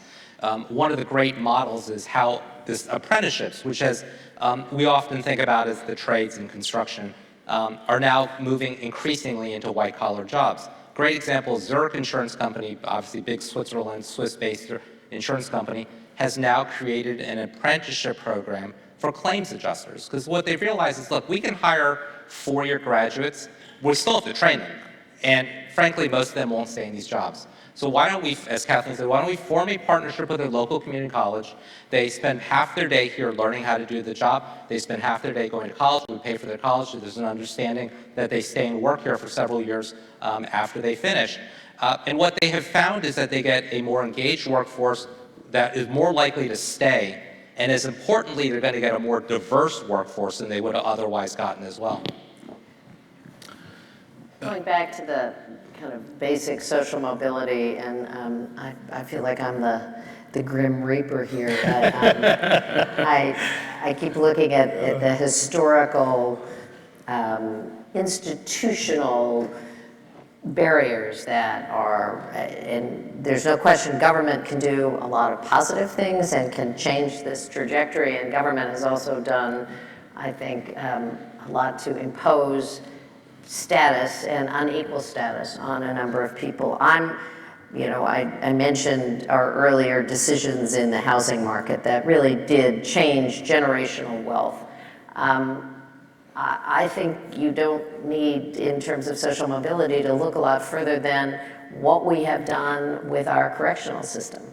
And we have now generations of individuals, heavily black and brown, heavily male, who will be sort of condemned, not only themselves to a flat dead-end job, but their children are likely to have a much more difficult time. I mean, we have, I'm pleased that with the newest opioid crisis, we're again saying, maybe this is a public health crisis, not a criminal justice crisis, but there are millions of people locked behind bars because they're addicts and because they were caught up in an earlier system where we thought lock them up was the way to go. So I'm concerned that as we address the future, we also try and level a bit the playing field for what's going on, making it easier. I was really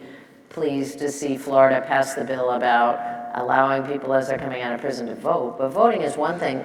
Getting rid of some of the questions, and we, Chris will remember, we had a lot of discussions in the Obama White House about filling out a job application. How much information should you require and take about prior criminal history? Because in many places, it's the end of the conversation. Even if you've paid your time, even if you are supposedly rehabilitated, you don't get a second chance. Right. So some of those policy issues that are still in place, I think need to be, if we're serious about social mobility and changing the trajectory, we kind of need to look at what government has imposed and keeps in place that could be changed, could keep us still safe and secure, and could give people an opportunity to move in a very different way. I'm glad you raised that because I think it's another area of bipartisan consensus and more needs to be done. We discovered there were 2 million children of incarcerated parents. Talking about being a child, growing up in America and having your, one or more of your parents and both parents in prison.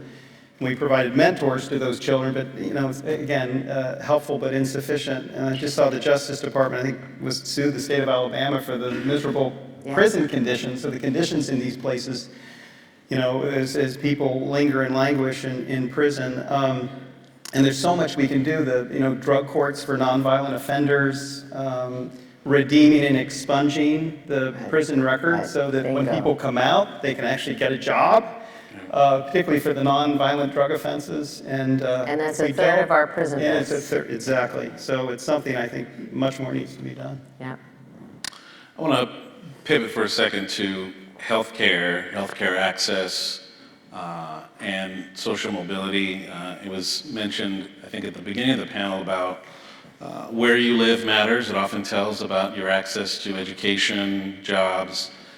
There's also a lot of data out there that often where you live, or whether it's rural or urban, can have an impact on access to healthy living and healthcare. So what is the connection that you see with healthcare, being healthy, and social mobility? And Madam Secretary, I'll start with you, of course.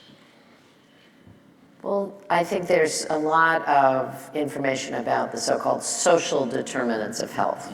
And that's basically everything that goes on that affects your health that doesn't occur in a doctor's office or in a hospital. And mostly people are healthier or less healthy because of those social determinants, not necessarily the health care they get when they're sick. So it's the air you breathe, the water you drink in Flint, Michigan, where you live, what kind of food you have access to, do you have exercise, all of those environmental, economic issues have a huge impact on lifestyle, lifespan, how you conduct yourselves. And unfortunately, if you're less likely to have benefits related to your job, you're also spending more out of pocket or not getting the preventive care. So there's again, a spiraling situation. We can do a lot to impact the social determinants. One of the things that's, a lot of people saw the Affordable Care Act as really dealing with health insurance. And I would say that was certainly a piece of the puzzle, but a much broader piece was this notion that every agency should take some responsibility for health. And that if governments began to look broadly at a health in all places, so what that means is the Department of Transportation put a lot more efforts behind rails to trails and making sure that if you're going to build a highway, you also have some public transit, you have places that people could walk. The public housing HUD, for the first time, had smoke-free public housing. Right. The notion that people who had subsidized housing had to be in a smoke-filled environment was pretty insane. Looking at the kinds of, frankly, crap we fed our kids every day in school cafeterias, subsidized with government money. I don't know about the rest of you, but ketchup is not a vegetable. It is not a vegetable. And but over and over again, the policies that were essentially part of our structure were making people a lot less healthy and not encouraging health. So there was a sense that we all needed to, health wasn't just about the health department, it was really about life. Being healthy is not just an absence of disease, it's being able to live to your full potential, it's living longer. And I think that has a lot to do with social mobility. Again, it's part geography, it is part what access do you have to recreation, clean water, clean air, where you work, the kinds of jobs that you have, are they safe and secure? That can have a huge impact on health. Absolutely. Chris, did you want to chime in on that? Well, and we've seen this played out very dramatically with the opioid crisis. We think about that in terms of lost lives, but think about that in terms of a depleted workforce. And you hear that over and over again in rural communities that are struggling with opioids. Employers can't find enough healthy people who can show up at work. And at the Department of Labor, we used to have this, there's a running debate about whether drug testing is appropriate or not, and we can obviously say that for certain types of occupations, if you're operating heavy machinery, we should be drug testing. But understand that in certain communities, the more you move towards that, the more and more you're filtering people out, potentially out of the workforce, and people who desperately need jobs. And so there is a very close nexus, as Kathleen said.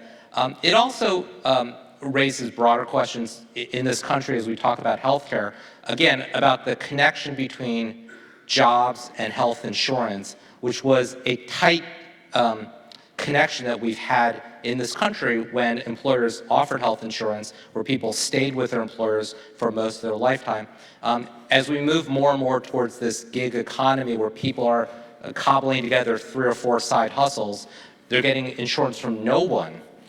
What that does in terms of their ability, not only in the short term, but longer term implications down the road. And again, it sort of speaks more broadly that while Kathleen and President Obama did remarkable work with the Affordable Care Act, we still have to go much further in expanding health care. Please. All I wanted to just mention is the data shows that not only were bankruptcies the number one cause, the number one cause of bankruptcies were medical bills. And half the people who ended up bankrupt with medical bills had insurance. This is not a lack of insurance, it's they can't pay their bills. Right now, about 60% of the people with health insurance cannot pay their medical bills, are terrified that something is going to happen, are worried about. So I think we still are a long way from people feeling economically secure with health needs looming, and what they have isn't satisfactory. Yeah, I would just add that with the changing nature of work, and people aren't going to go to that company and stay there for 40 years so much anymore. There's the gig economy. Americans love the flexibility of doing their multiple gigs, but most of them are working without a safety net. And so I think we have to figure out how do we make benefits portable from job to job to job, including healthcare, retirement, and unemployment. I had this experience that I chaired something called the White House Task Force on Disadvantaged Youth. And the first thing we asked was, how many federal programs are actually working to help the 15 million young people at risk of not reaching productive adulthood and their families? And the answer came back 339 federal programs spending $225 billion a year. And Peter Orszag and I wrote this piece for The Atlantic called, Can Government Play Moneyball? Is there, what's the evidence that these programs are actually effective? And interestingly, in Kathleen's world, in Health and Human Services, we found a really wide array of programs, very simple, very powerful. One example was called the Nurse Family Partnership or Home Health Visitation. We just put a nurse in the home of a low-income mother who they get the immunization schedule, healthy food to eat, keeping that young person on track from the womb onward, and it not only boosted the life prospects of the baby, the child, educational, health-wise, but the employment prospects of the mother and the health of the mother. The entire family benefited. So there are these gems in government that we can build on. And I just want to say publicly, the Affordable Care Act, we're seeing in all 50 states and many of these 2,600 counties that health insurance coverage is one of the leading indicators of boosting social mobility where there are these hope spots. And it was a real feat that you did that. The Vice President's comments were merited.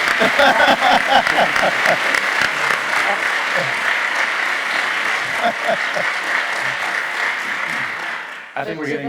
To that end, and just, I do think the reason that Medicare for all, that phrase, and I have to tell you, I'm not sure anybody really knows what that means, but because it means lots of things to lots of people.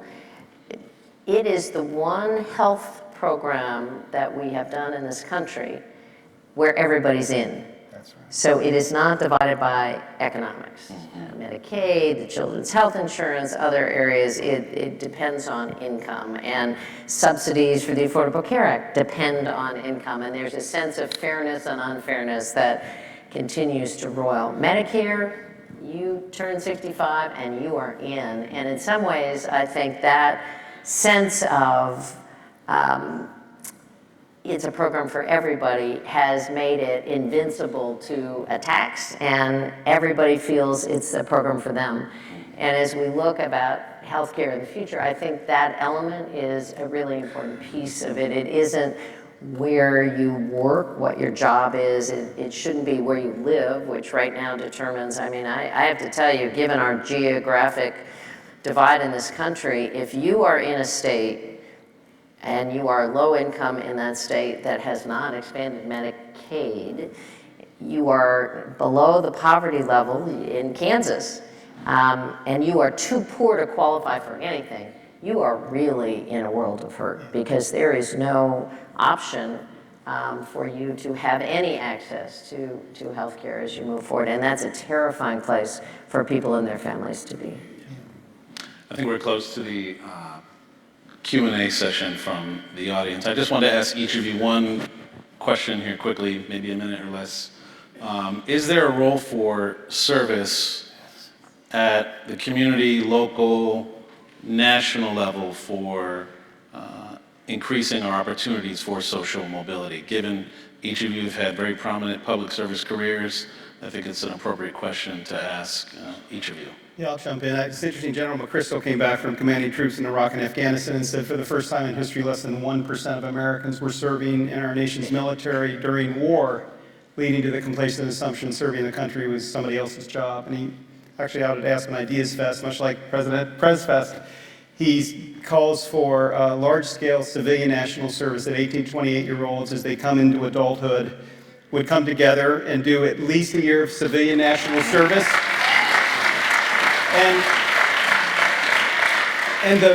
And the power of it is, think about, we have the low, Robert Putnam, Bowling Alone, our kids, we have the lowest levels of social and institutional trust in history. The fraying of American communities, political polarization, we saw it here in Charlottesville in spades. The power of bringing the next generation together across race, ethnicity, politics, faith, income level, in common purpose. When Jay Rockefeller went into Vista, he went into the poorest community in West Virginia and spent the rest of his life as a U.S. Senator from West Virginia representing the interests of the impoverished. I mean, it changes your life. And so I think it's interesting, a lot of the presidential candidates are, calling about national service. I think the big idea would be, if you invest in your country, we'll invest in you. For every year of civilian national service you do, you get a full year of tuition, public tuition in your state paid for. And imagine you do 4 years, you got 4 years of college and a BA. You got 2 years, you have a community college degree. And that kind of reciprocity, it worked with the GI Bill, to your point about make sure it's equally provided across races, ethnicities, and income levels. And that there's a requirement like the military that you reach people from all backgrounds, I think is a big, powerful idea whose time has come. I'm a huge proponent. I mean, I think mandatory service. And military or civilian, and you choose. But I think it is a recipe for a lot of education and opportunity, and it changes people's view. I was just in Columbus, Ohio, at visiting family, and my young nephew is in I guess my nephew's son is in a child care program near the state capitol. One of the things that they are doing, which I've never seen before but I thought was fabulous, is there is a relatively low-income high school that is close by, and they are getting, particularly the boys in this high school, to come and spend some hours working in the child care center. And I met one of these young men who was 17 years old, and he said, "This has changed my life." And I said, "Well, what do you mean it's changed your life?" He said, "When one of these little guys comes up and gives me a hug and says, 'I love you,' he said, I'm trying to figure out how to go to school and learn about elementary education. I never thought about trying to be a teacher. I want to be a teacher." He said, "This is the most powerful thing I've ever done. I've done a lot of different summer jobs. I've never done anything like that, and I'm really having an impact on these kids." It was a total game changer for him, and it's great for the school, it's great for the kids in the school, but for this kid, it was like opened a door into a world he never knew existed. And I thought, how many times could that be replicated over and over again? I think it would be terrific. And I'll echo what John and Kathleen said, and simply said, it's not only about engaging people into the community, giving them a greater understanding and empathy, it's also powerful as a way to develop job skills among disadvantaged youth. Just the simple act of getting up, getting dressed, going to work, knowing how to conduct yourself. It doesn't matter if you're working in fast food or you're doing community service. It's those same quote-unquote soft skills that you develop. That model has also been used for senior citizens to get them out of the house, give them something productive to do. And so there are powerful examples of how this can be used, community service can be used as a job training tool. Excellent. Now we're Q&A. Yes, okay, here we go. Hi. So for our first question, how much is economic inequality driven by increasing automation, and what can policymakers do to protect jobs threatened by automation?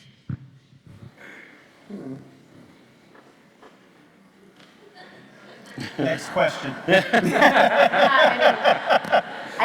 I think there's, and these are the job experts here, particularly Chris. It does strike me that automation is certainly a likely job replacer in all kinds of jobs. But that just, I think, then requires us to look further into the future and say if these jobs are going to be on. So green energy jobs, for instance, it's pretty tough to automate. Putting a green roof on a house or insulating for a low-income family or two.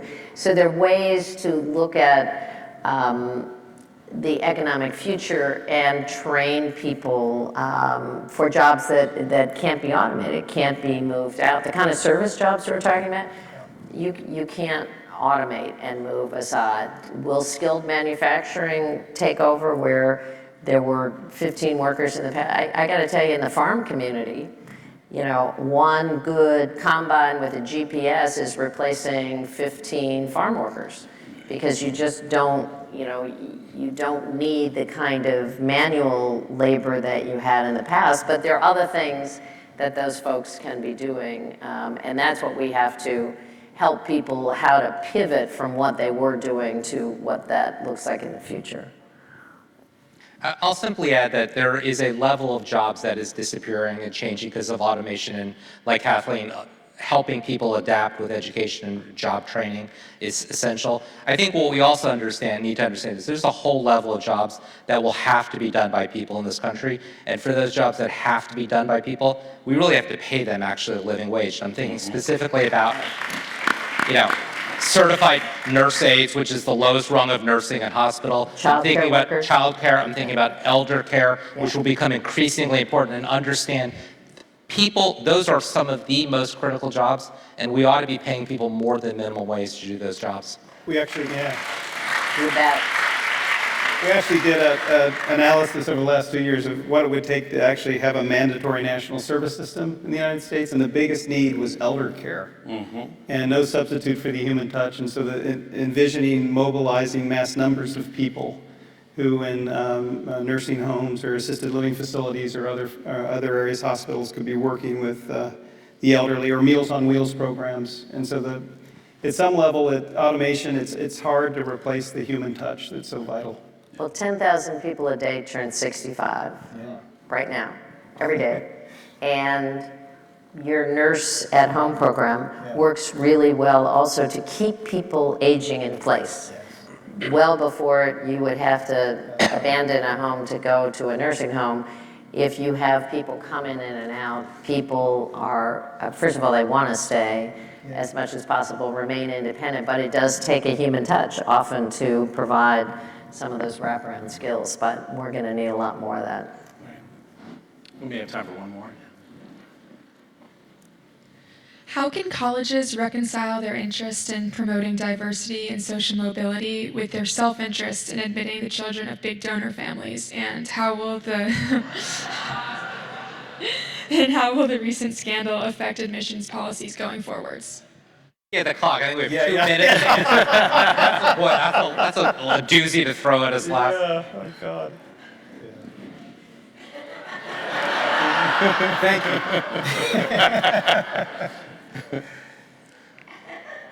Well, I mean, I think it's naive for anybody well acquainted with private colleges to suggest that giving money to a university wasn't advantageous perhaps to your family. This is a whole different level. I don't know about imaginary crew teams in the past or sailing. I'm not quite sure how a kid doesn't know that they're being photographed to be part of a sailing team. Anyway. But I do think, you know, there have always been legacy programs. There have always been, you know, buildings named for donors, and the donors are there. I don't see that stopping anytime soon at private universities, but I think then you have to bend over backwards extra hard to look at what are the policies that actually then can create pathways for people who, you know, don't have the legacy entry, don't have a way to get to school. And I don't know about the rest of you here, but when our 2 kids, I mean, both my husband and I, you know, are well-educated, have graduate degrees, helping children just apply to schools is daunting. And I can't imagine what that process is like if you have not ever gone to college, and nobody in your family has gone to college, and you don't know how to do that. We got to spend some more. If we really want kids to be college ready, if we really want kids to have that pathway, we have to start when they're freshmen in high school and give them somebody and say, when you're ready, I'm going to do everything I can to help you. And not to just fill out the application, to know when the timetable is, how to write an essay. I mean, all of those fundamental things that are tough enough, but I don't know how kids get to college if they don't. I mean, I'd say, thinking of Jim Ryan, and wait, what? that this just happened in our country, but I think it did wake up the country to the fact there is a lot of bad dealing and things that clearly cross the line. But to your point, it's so interesting that the counselors in the United States, the ratios on average are 492 students to one counselor. And it's worse in the low-performing schools. And the last time the country actually invested in school counselors was the 1958 National Defense Education Act, where we were, sending Armstrong to the moon and creating a generation of engineers, and needed counselors in schools to actually keep people on track to get into college. And so I think making that more equal, and I know universities like the University of Virginia value the diversity of its student body almost over anything. And having that mix of experience and background coming together is a huge, as important, if not more important, than actually what you learn in the classroom. I'll end where I began with talking about these young men from Morehouse College. It will be fascinating to see what these several hundred young men do now that they're freed from the debt of kind of a crushing student loans. But I hope we don't have to wait 40 years for us to figure this problem out, because we don't have that amount of time. That's right. And with that note, we are actually out of time. Thank you to our panelists.